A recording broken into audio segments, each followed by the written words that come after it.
representatives. So you get your answers and then present to us, explain to us what you have on those two questions.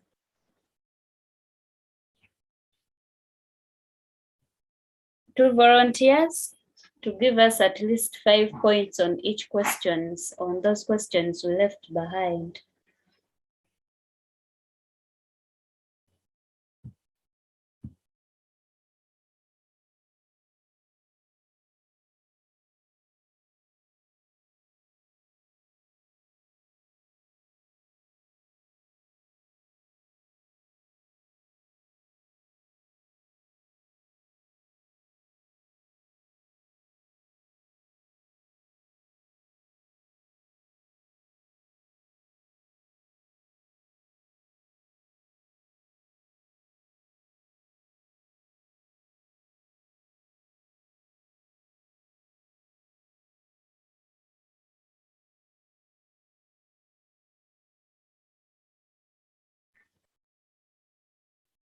Who is coming first?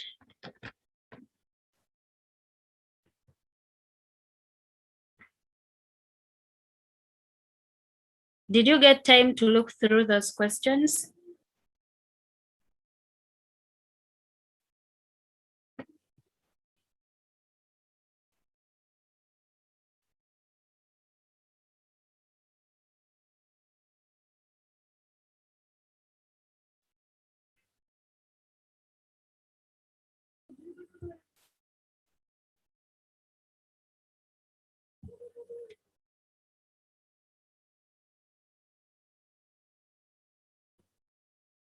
Elijah Williams.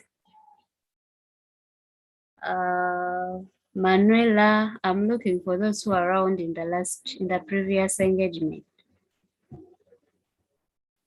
Teddy, Alvin. Can I get something from you?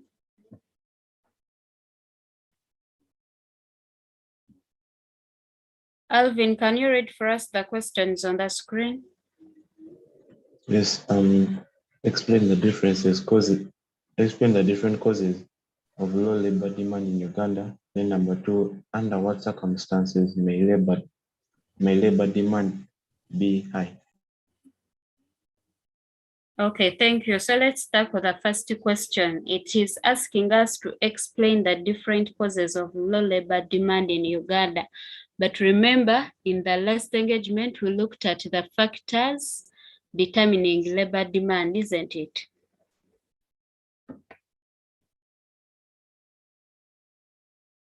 So can I have those factors? We are going to trace the factors that are determining demand for labor and get the points that are actually the causes of low labor demand in Uganda. So I want us to raise some points under factors determining demand for labor.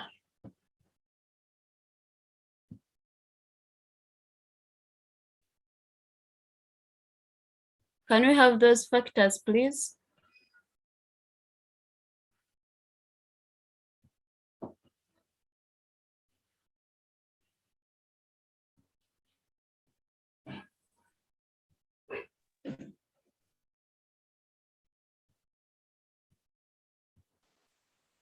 Hello.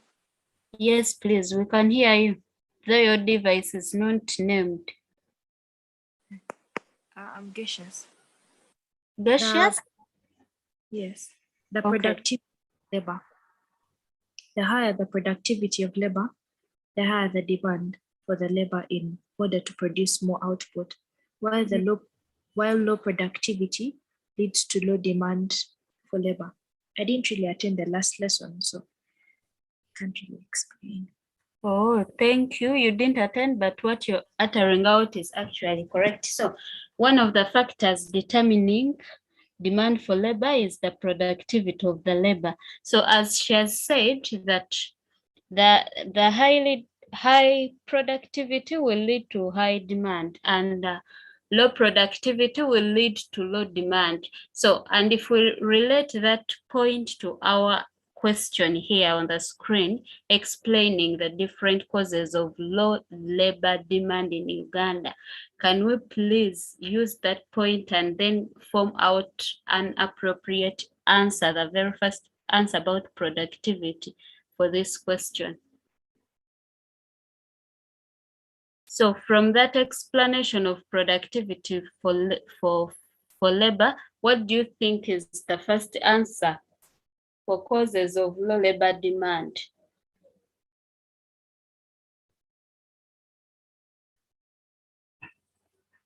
Yes, please, Brian.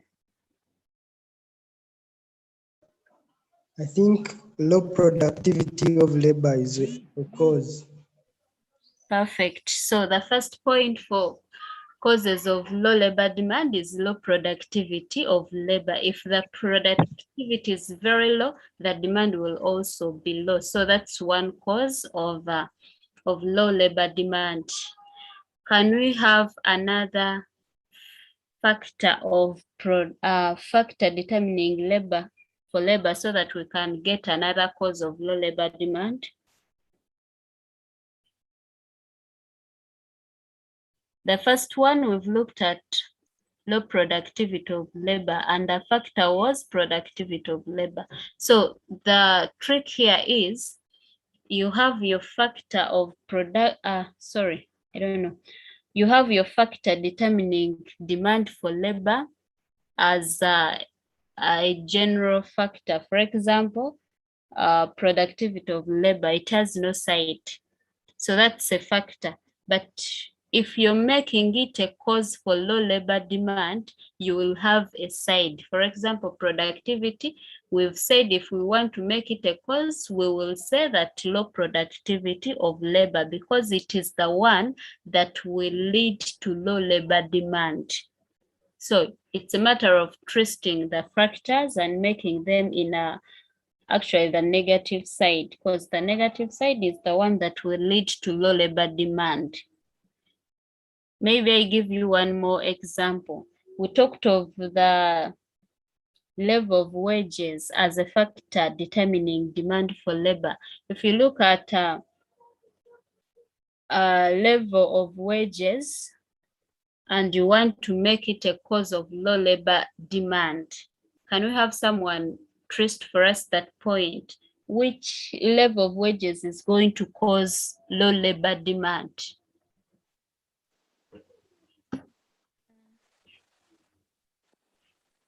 Yes. Did you say Gracious? Yes. Okay, go ahead. I think the higher the wage rate, the lower the demand for labor, because that means we'll have to pay them a lot. Come again, please.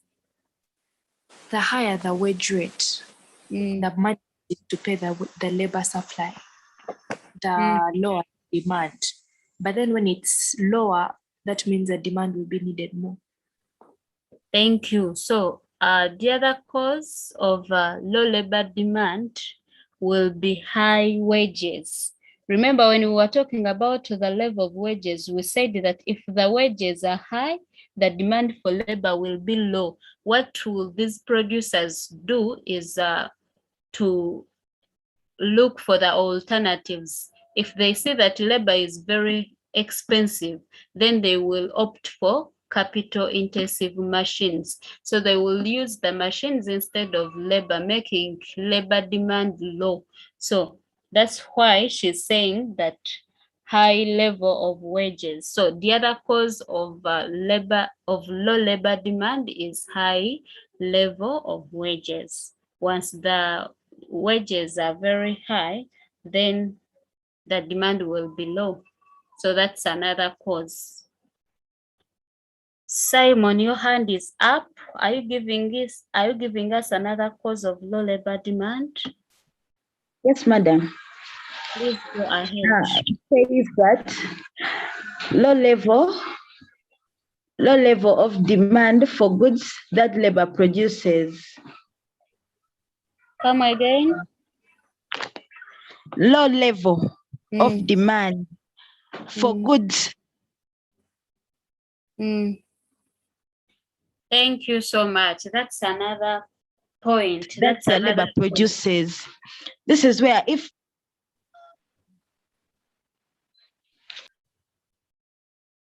Oh, sorry, you're breaking and actually off, but we've gotten your point. So she is talking about the rate of production. If that actually the demand, not the rate.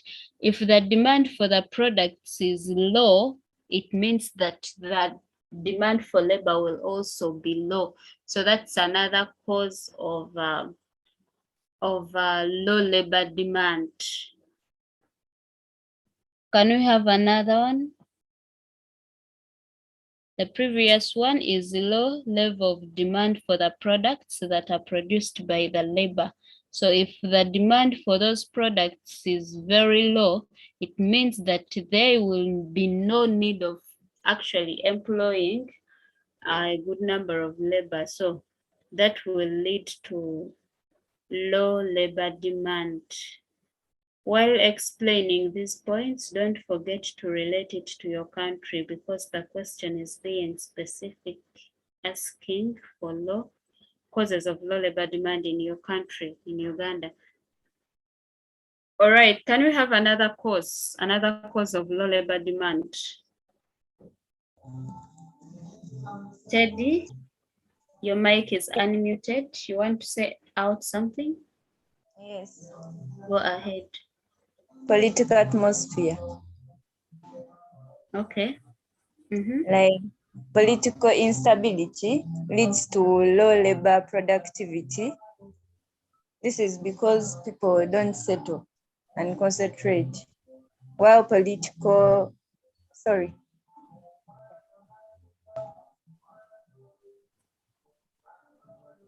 Yes. Are you done? She's off. You're back. Okay. I'm done. You're done. Yeah. All right. So she's talking of political atmosphere. Now, if the question is being specific, asking for low labor demand, you bring the point straight forward as political instability. If the question is asking for factors determining labor demand or demand for labor, then you say political atmosphere, then you explain the both sides. When the political atmosphere is stable, then on the other side, when it is unstable, that's for factors determining labor demand. But if the question is specifically asking for causes of low labor demand, then you will start off your point, your phrasing as political instability. So when you look at political instability, actually this will lead to low labor demand. So that's another cause for low labor demand is political instability. No producer will like to employ more people if the country is not stable politically. So that's why it causes low labor demand in the country. Morgan, can you give us another cause of low labor demand? The possibility of substituting labor for other factors of production. Say labor can be replaced with machines and other stuff. Okay, thank you so much for that input. So the other cause of low labor demand is that point of substitutes. If there are available substitutes for labor, then it is going to cause low labor demand. For example, take an example of you're having your farm and there is that possibility of employing people work on that farm, and there is that possibility of using other machines, other substitutes, for example, the tractors and so on. So if those substitutes are available, then it will cause low labor demand because the producers will tend to go for substitutes instead of demand. So they will demand low labor and use the other substitutes. Okay. Any other cause before we look at the next question?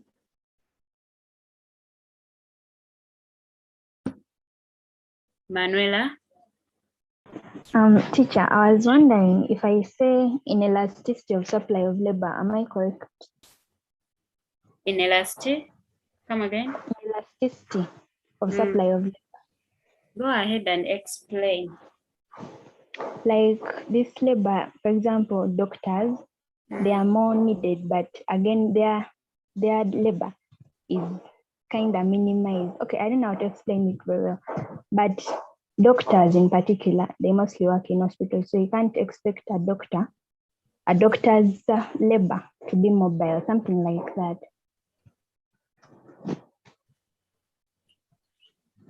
Okay, so she's talking about the inelastic supply. First of all, when you look at inelastic supply, you can say that it is that supply whose percentage change is actually less than the percentage change in price. She has given us an example of the doctors.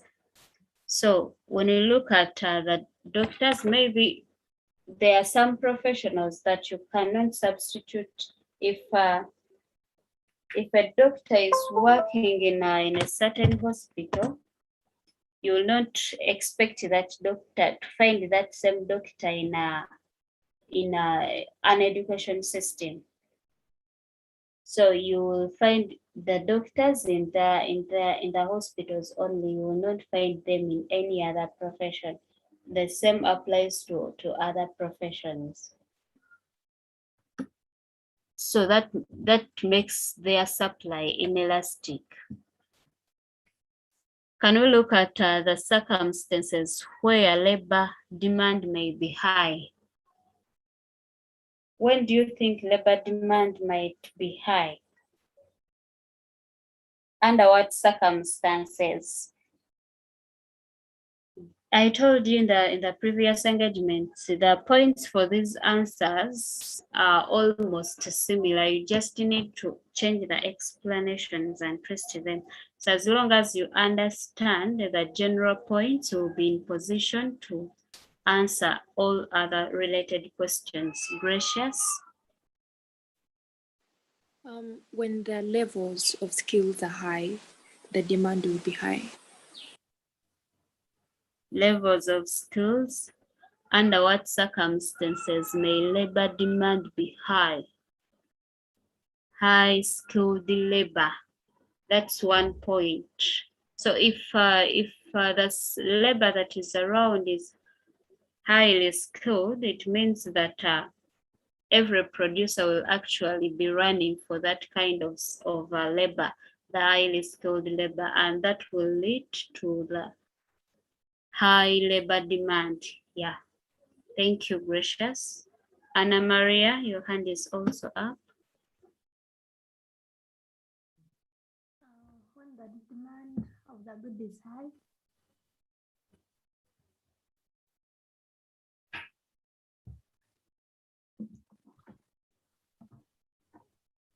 I hear you.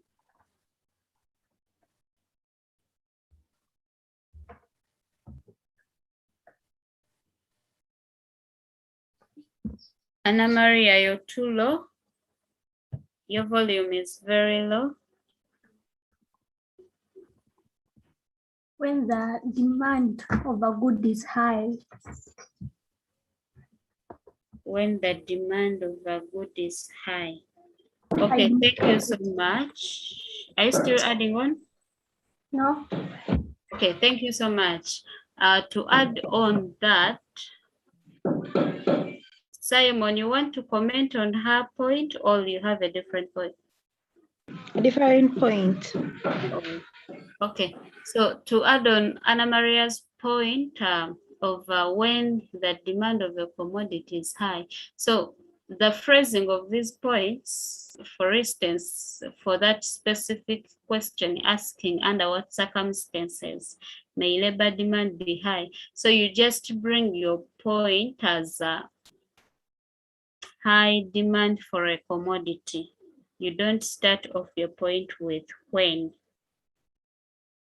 That when will come when you're explaining the general question asking for factors determining labor demand. you will say out your point and then start off the explanation as when this is low, the labor demand will be this, when this is. So I hope you get me right, Mary.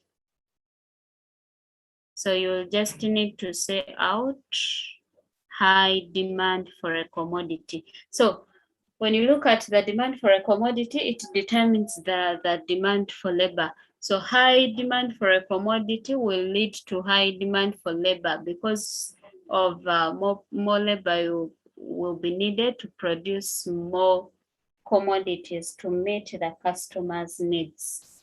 So that's why the high demand for a commodity will also lead to high labor demand. Okay, I think we can stop here on the questions and then start off with what we have for today. Okay, so today we are going to look at what we call productivity and efficiency of labor. Anyone with an idea about productivity, labor productivity?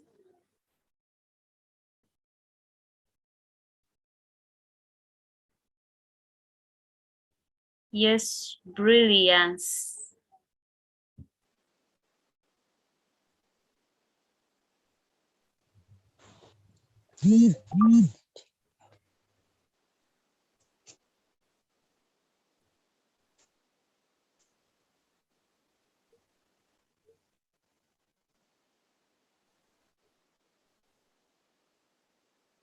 We can't get you, brilliance. The mic is unmuted.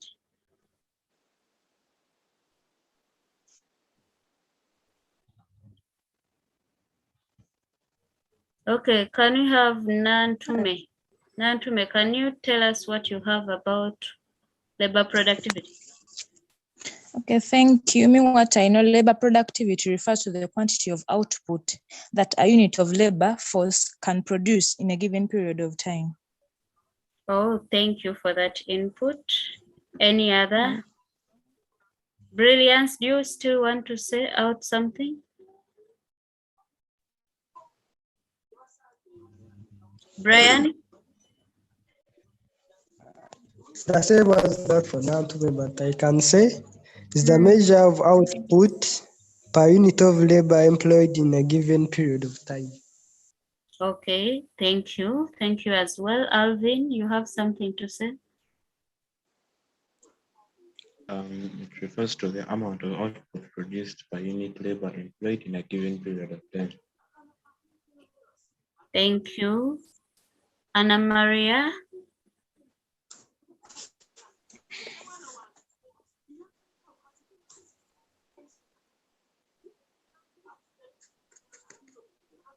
Mary, unmute your mic. Your hand is up.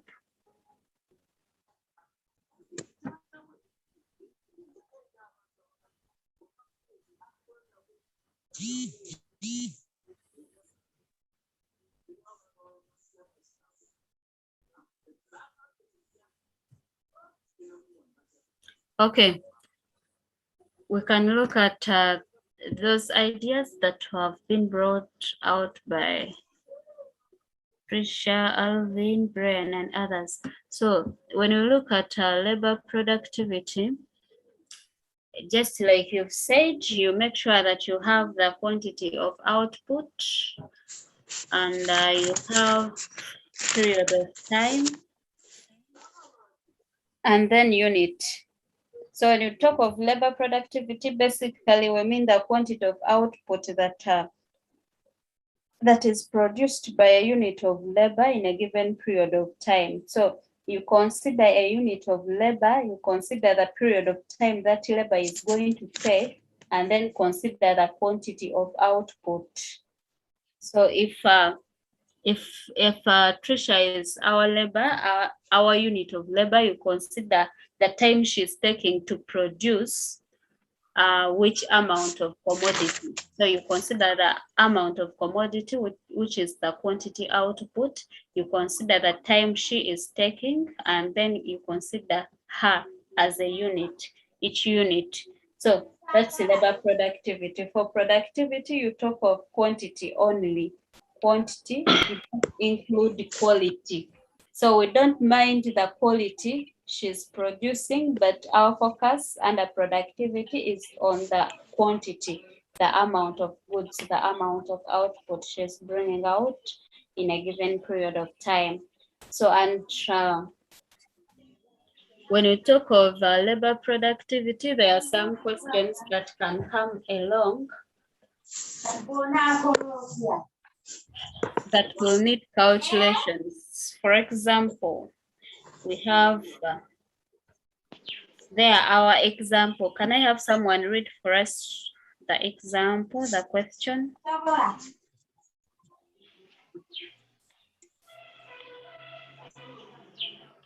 Given that 5 tailors can produce 25 skirts in 1 hour, calculate the labor productivity.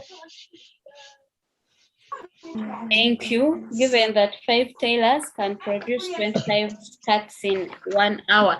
So I want us to identify the 3 concepts we've looked at in the definition from our example. So in the definition, we said that under labor productivity, we need to consider the quantity of output. We need to consider the unit of labor, and then we need to consider the time taken to produce the quantity output.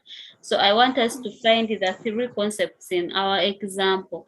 Like you look into the example, tell us the quantity that is there, you tell us the period of time, and then the unit of labor. There are 5 tailors. Yes. 11, 5 tailors.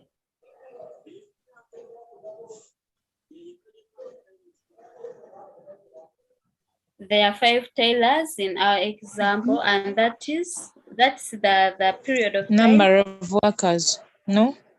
Okay.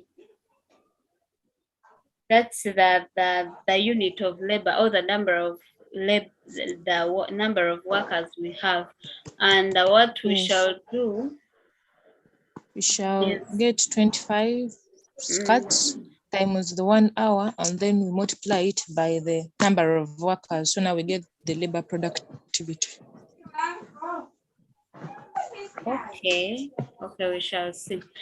So the quantity of output here, we have the 25 skirts. The period of time, we have 1 hour.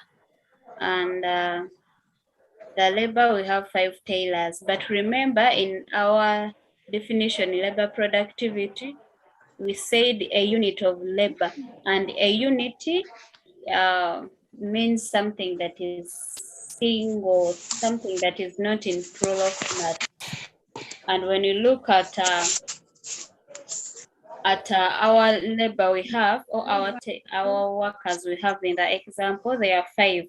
So in other words, if they ask you to calculate the labor productivity, they want you to calculate the productivity of one individual, of one worker. So here we have 5 tailors. So if 5 tailors produce 25 skirts, how about an individual or one tailor? So the formula for our labor productivity is just below. It's total output divided by the number of workers. So in that, we shall get the productivity of 1 unit of labor. Here we have 5, but we want to get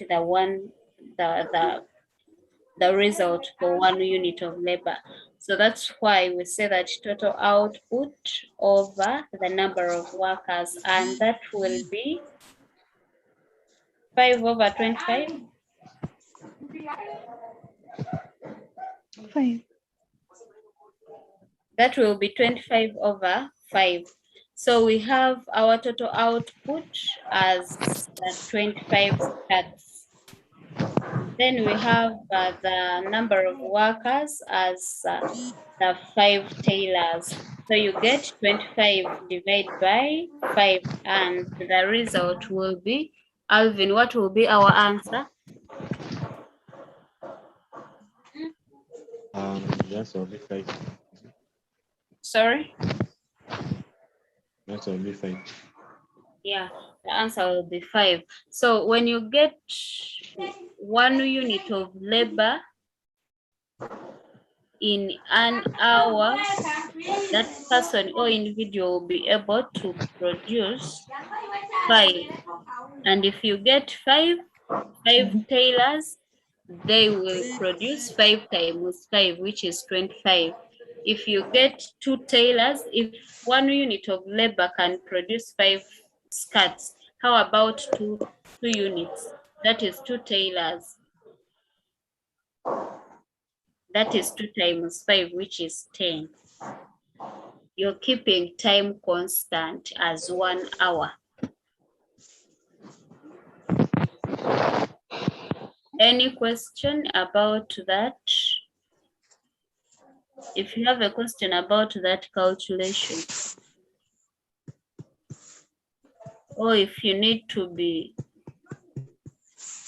clarified on something, or you would like me to repeat, because I know when it comes to calculations.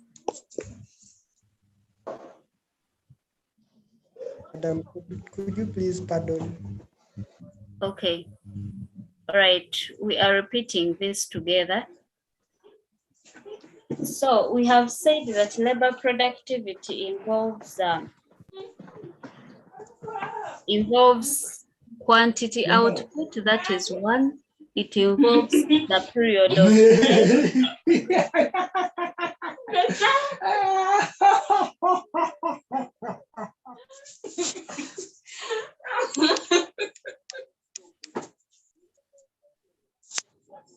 If you're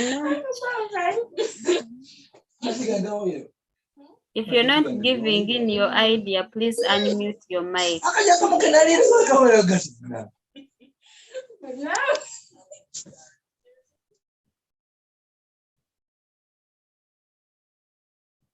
Okay. Okay. So we are repeating this together. We have 5 tailors, and those 5 tailors can produce 25 skirts in 1 hour.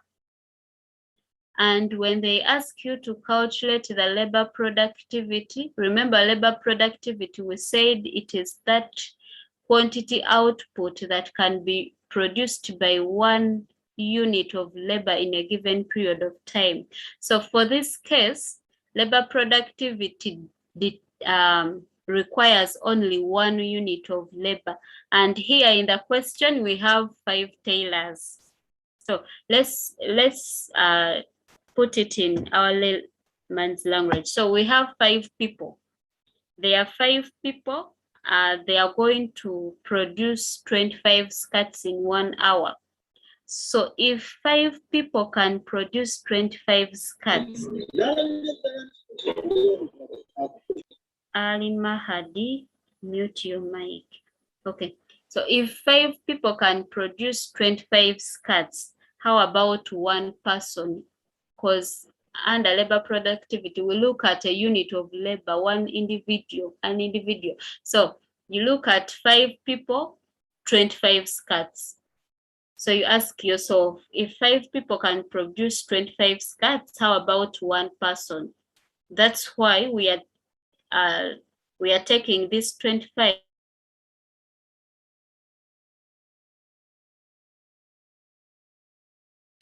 divided by 5, you will get 5, and that will be our labor productivity. It means that 1 person will produce 5 skirts.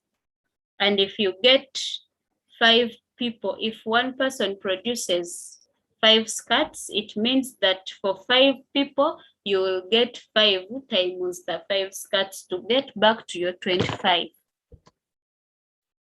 I don't know whether I'm now a bit clear. Trisha Nantum, are you getting me? Yes, I'm getting you, madam. Okay, so whenever we talk of labor productivity, you're considering one individual because we look at a unit of labor. If we have Alvin, Mary, and Mugera as our workers, and they can come up with 20 with their 3, we can take 9, and they can come up with 9 skirts or 9. Let's use another commodity. Let's say we are producing cakes. We have 3 workers, Alvin, Mary, and Mugera, and these people are able to produce 9 cakes in an hour. So if 3 people produce 9 cakes in an hour, how about Alvin alone? If he's left alone, when there are 3, they can produce 9. How about him alone? You're 3 people, you're producing. Will you be able to produce 9 cakes alone? Alvin, tell us, you're 3 and you're producing 9 cakes in an hour. If you're left alone, can you still produce those 9 cakes in an hour? No. Can't. How many will you produce?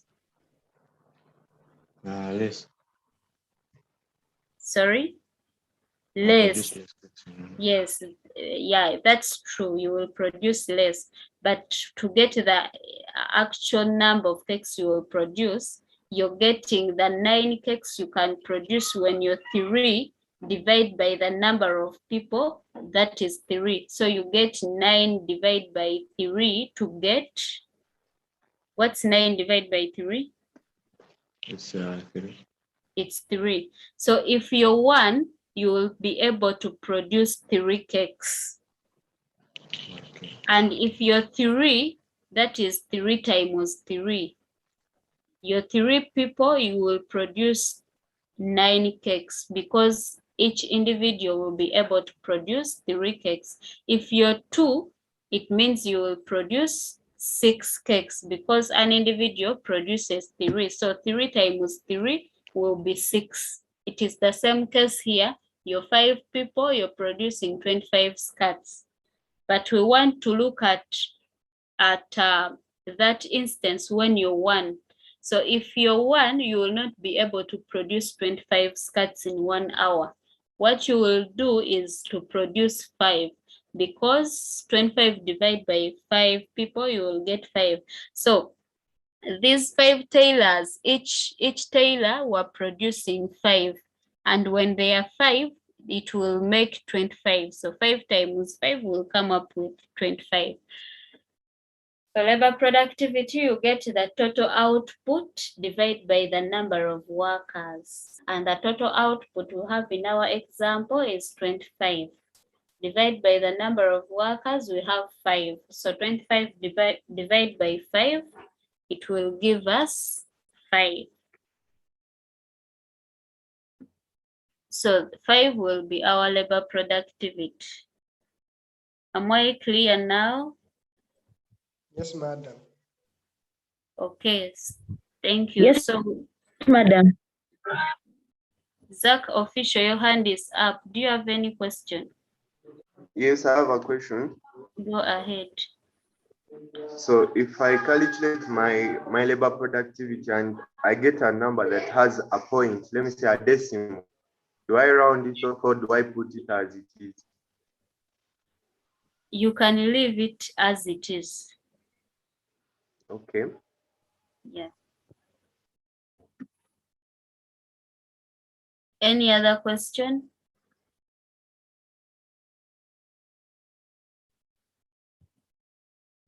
Okay, if there are no more questions, we can look at these questions here.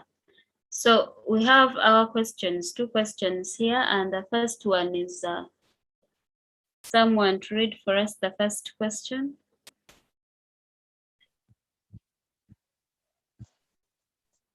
Brian? says the workers in your company produced, is it dollars, pounds? What is it? Which sign is that, other members? Dollars. Brian, go ahead. Produced $25,000 worth of products this month, spending a total of 1,000 man per hour to do it. What is your company's labor productivity for the month? Thank you. Remember, we said that labor productivity is equal to, what's the formula for labor productivity? Nantume. Put divide by the number of workers. So we look at, thank you, we look at the output, which is, what do we have in our question as the output? Workers produced. The total output produced, it is 1,000. It is 2,500. It is $25,000. Okay, thank you. So the total output we have in the question is 25,000. And we said that labor productivity is equal to total output over the number of workers. Here the manpower we have is 1,000. It's 1,000 men. Yeah, Yes. right. So to get the labor productivity here, we are going to get the 25,000 divided by 1,000. And what will be the answer for that? 25,000 divided by 1,000. 25. Thank you, Manuela. So the answer will be 25. So it's a matter of getting the total output divided by the number of workers you have. When you look at the second question we have, you can look at it and then attempt it in your free time. We shall look at your answers in the next engagement. I will as well share these questions and the notes in the group we've discussed today. So I want us to stop here with the engagement, and I want to call upon you to look at this. So unless there is a question about what we've looked at, do we have any question? Just appreciate your service, madam. Appreciating the service. Thank you.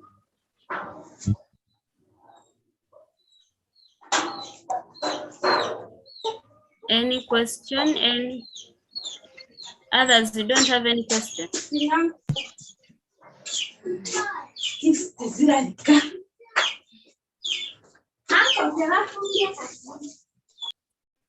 Okay, if you don't have any question, we look at I have one. Please go ahead. So when they ask questions about this topic, do they only ask labor productivity, or do they also ask the number of workers? Can they give you the labor productivity so that you can get the other stuff? Or do they just ask only labor productivity?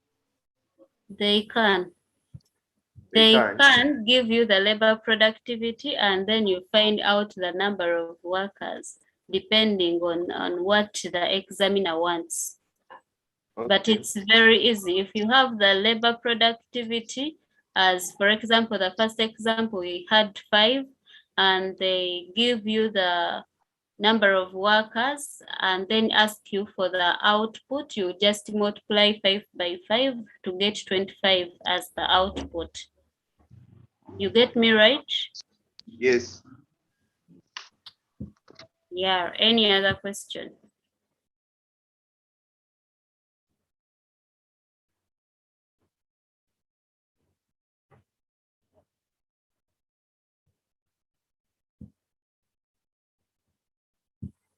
No questions? Thank you to those ones that have subscribed to our product. I would call all of you others to also subscribe to our product. You can look at the services we have and their prices. For the online classes, we pay 500 only, and that is for a whole year, class year. It includes teacher-student interaction, just like we are having now.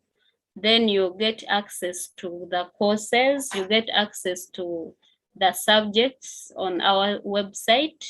The website is yaaka.cc.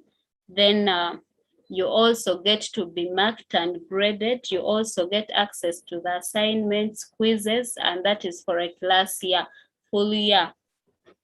You pay only 500,000. Then downloads, you can download the subjects you want, and a single subject costs you only 10,000. If you want to download all the subjects for primary, you will need to pay only 30. And for all subjects secondary, you will need to pay only 50K. You can access all from that URL you're seeing on your screen. Then we also have another product which is Educare. We have 2 days free access.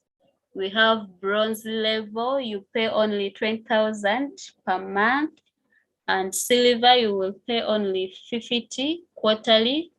Quarterly, those are 3 months. Gold level, you pay only 70, and then platinum you pay only 100. So we have a number of services. We call upon you all to subscribe to them.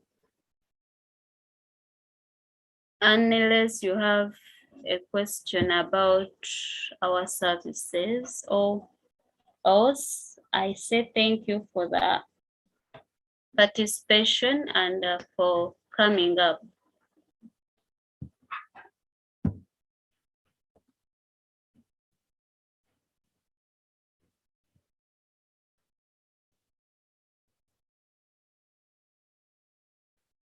So we end our engagement today. Meet you again.